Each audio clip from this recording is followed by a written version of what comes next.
If you've ever done all the right things, gone for your walks, tried to stay active, and still felt your body slowing down after 60, you're not alone. You wake up, your joints feel stiff, your legs feel a little less steady on the stairs, and you start to wonder, is this just how it is now? But what if the problem isn't you? What if it's the kind of exercise you've been told to do? One large study following adults over 60 found that when people shifted from general, long walks to a few targeted strength and balance movements, they actually got stronger in less time, fewer falls, better energy, more confidence in everyday life, less working out, more real-life results. So let me ask you something, and it's worth answering honestly in your own mind. Have you noticed that walking helps your mood, but doesn't fully change how strong or steady you feel?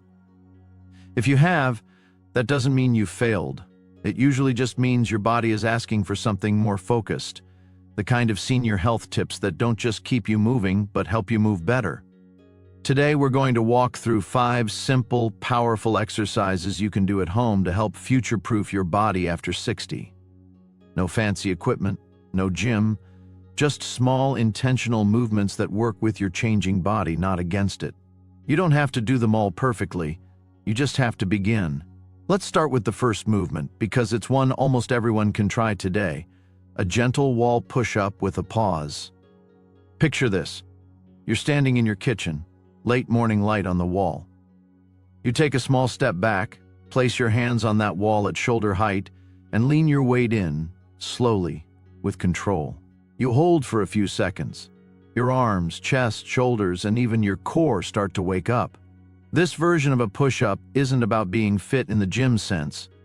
It's about building the strength you need to push yourself up from a chair, catch your balance if you trip, or lift a heavy pot or a bag of groceries. And here's how simple it is you do it. Stand about an arm's length away from a wall. Place your palms flat, fingers spread, about shoulder width apart.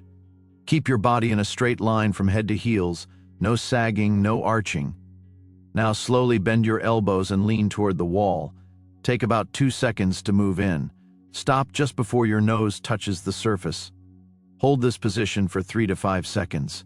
Feel your chest, shoulders, arms, and belly muscles all working together.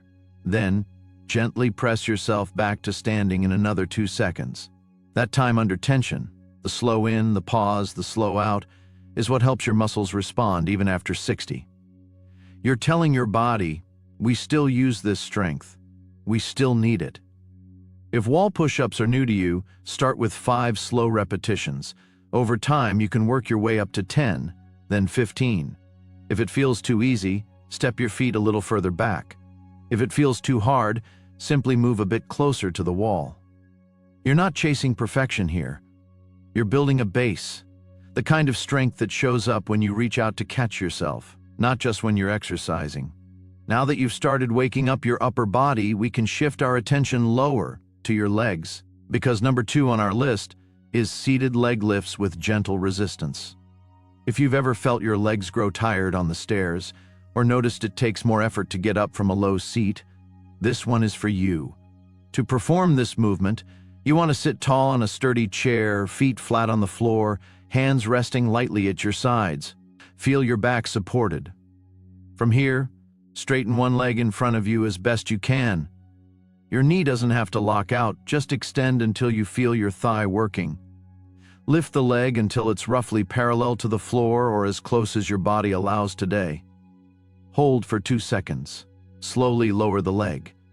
But don't let your foot touch the floor. That little hover keeps the muscles engaged and would be considered 1 repetition. You will want to aim for 10 to 15 on one side, then switch to the other. Over time, you can add a light ankle weight, loop a soft resistance band around your ankles, or simply hold the top position a bit longer. These small lifts target the muscles that help you walk, climb, and rise from a chair. They don't look dramatic, but they speak directly to your independence. And here's a gentle question to sit with. Is there a daily movement, like getting out of the car or climbing a few steps, that already feels harder than it used to? If the answer is yes, that's not a sign that you're done. It's actually your body sending a clear, honest message that strength is slipping here, and it's asking for your help to rebuild. And exercises like this are a calm, practical way to answer that call. Now, once you've given your thighs and hips some attention, we move down even further to one of the most underrated areas for healthy aging, your calves and ankles.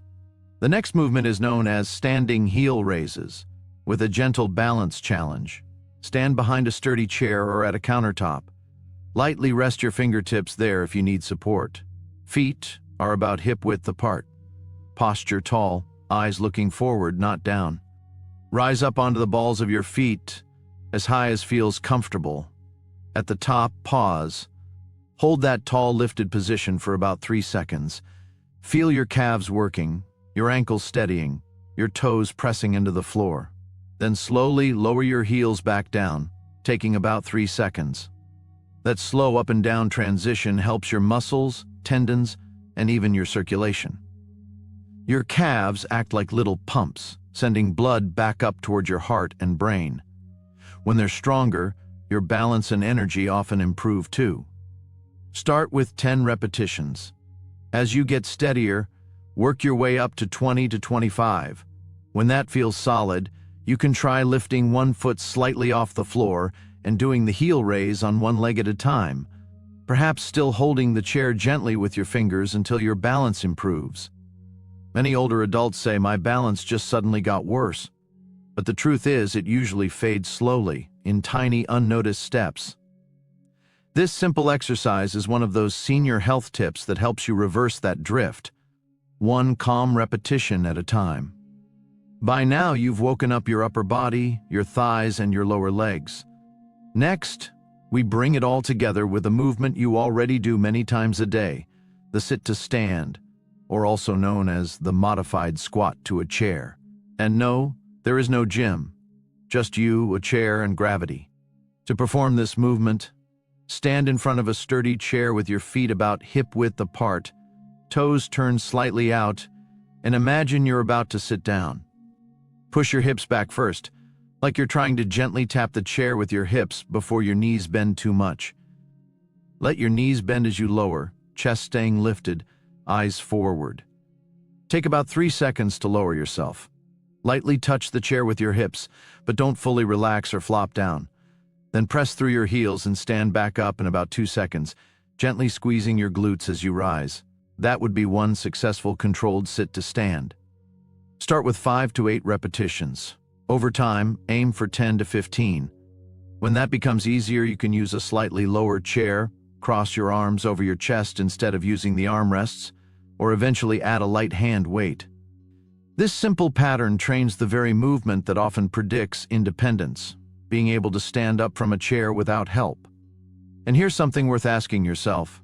How would your life feel different if getting up, down, and around simply felt easier again? Most people don't want to work out for the sake of it. You want to be able to move through your day without worrying, without calculating every step. These gentle squats are not about perfection. They're about keeping those doors of independence open as long as possible.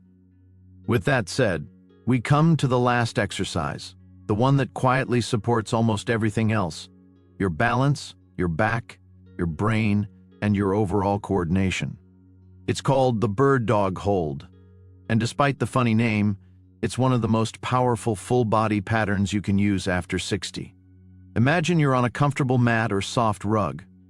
You come down onto your hands and knees like a gentle tabletop, hands under shoulders, knees under hips, back in a neutral position, not sagging, not rounded. From here, slowly reach one arm forward, straight out in front of you, while you extend the opposite leg straight back. You're drawing a long line from fingertips to toes.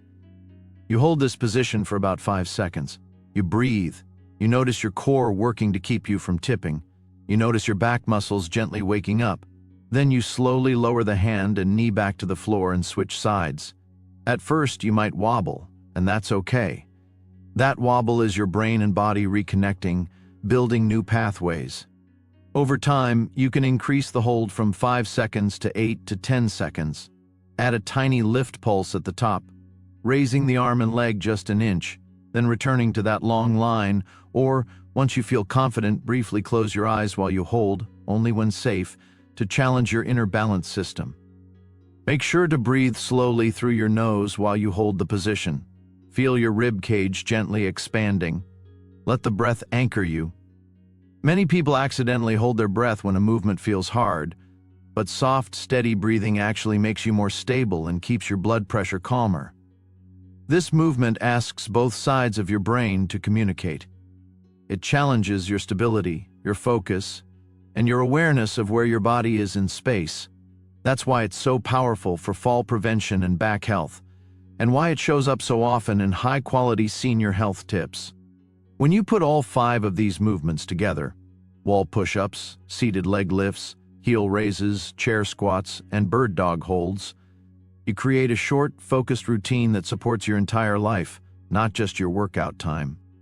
You're strengthening your ability to catch yourself if you stumble, get in and out of chairs or cars, walk with more confidence and less effort, protect your back when you twist, reach, or lift, and keep your brain engaged through coordinated, balanced movement.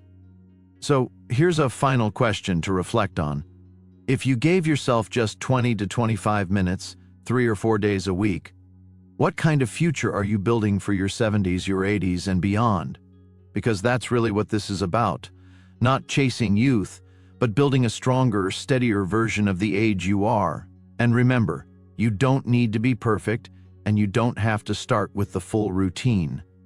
Maybe today you pick 1 or 2 movements and try them gently. You listen to your body, you adjust, you rest when you need to, and then you come back to it again. That's how real change happens. Not in a burst of willpower, but in quiet, consistent moments where you choose to care for yourself on purpose. Every day is another chance to care for the body that's carried you this far. Keep learning, keep moving, keep believing in your own strength, because aging isn't slowing down, it's leveling up.